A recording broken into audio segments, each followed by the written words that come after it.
What's going on? VitalSyntax here, and today I'm going to do a review of Battlefield 3. Now, you might think, well, why would you want to do a review this late in the game's life cycle?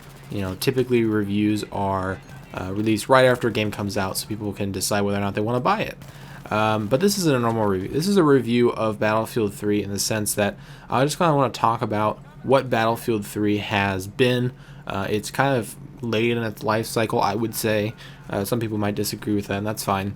But this is kind of just like a report card, a rating that I would give Battlefield 3. And I guess we're going to do this on like a scale of 1 to 10. Actually, let's probably do it on a scale of 1 to 100 just to be a little bit more accurate.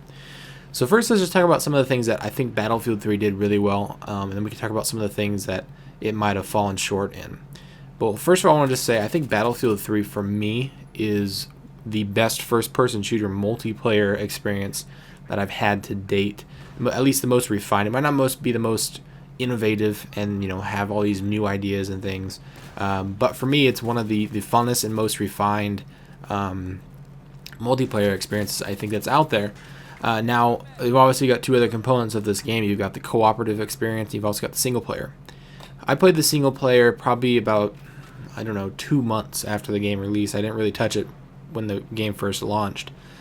And I played through it in about 2 days. It's about, I would say, anywhere between 5 and 9 hours long. So it's not a long campaign. I mean, you didn't really expect a long campaign from Battlefield 3. And overall, I thought it was kind of dull. I think a lot of people would agree with me on that. It had some really, really cool action points. It had some cool scenes and some cool scenarios and cool scenery as well. Lots of different locations you went to, lots of different environments to play in. But I didn't think the story was all too well done, and I felt like it was a little bit rushed. I just felt like it's kind of just an add-on, and really it is. I mean, Battlefield is a multiplayer game at its core, and they just throw the single player in there, really to just kind of cater to the people that want to have that type of experience. And I think that's the same with the co-op. Co-op just kind of felt like it was tacked on. There's not a whole lot of co-op to do. You've got a couple missions and different difficulties to do on those missions. And I said this in my Battlefield 4 wishlist. I wish there was a survival type of game mode like the Onslaught game mode we had in Battlefield Bad Company, where it's a survival based or round based type of thing. I think that just kind of adds to the longevity of a cooperative experience. But overall, I think the multiplayer is one of the best that I've ever played. I think the single player was just average, and I think the co-op was a little bit below average. But anyway, let's talk more about the multiplayer and some of the things that I really liked about it. I think that Battlefield 3 did a superb job of taking the Battlefield experience of having these huge maps, these epic battles on large-scale scenarios, and bringing it to a more casual audience while still tailoring to the hardcore audience. Obviously, they released it on consoles, and the consoles weren't quite as up to par with the PC release as far as player count and obviously graphics as well and stuff like that. But even some of the maps were a little bit smaller. But I think still in general they still have that epic proportion that you'd expect from Battlefield.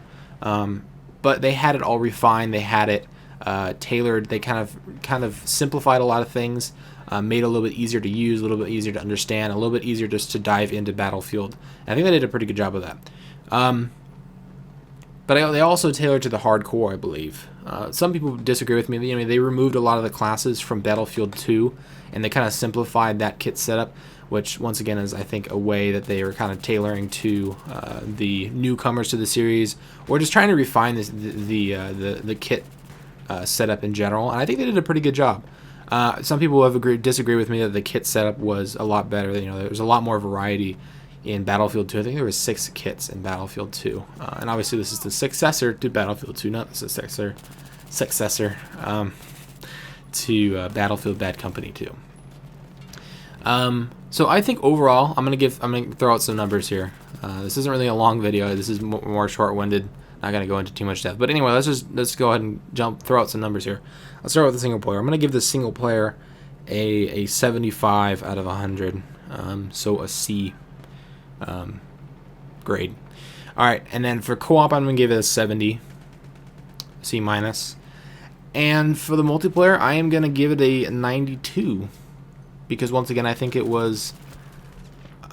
maybe this is partially because of the way I approached it. I actually bought my PC, gaming PC, and upgraded from a PlayStation 3 specifically to play Battlefield 3. So I had a lot of hype going into the game, and I I'm not the only one that was doing that, but I think most people, obviously already were on PC, or they didn't even switch to a different platform. They're still on a console platform or whatever.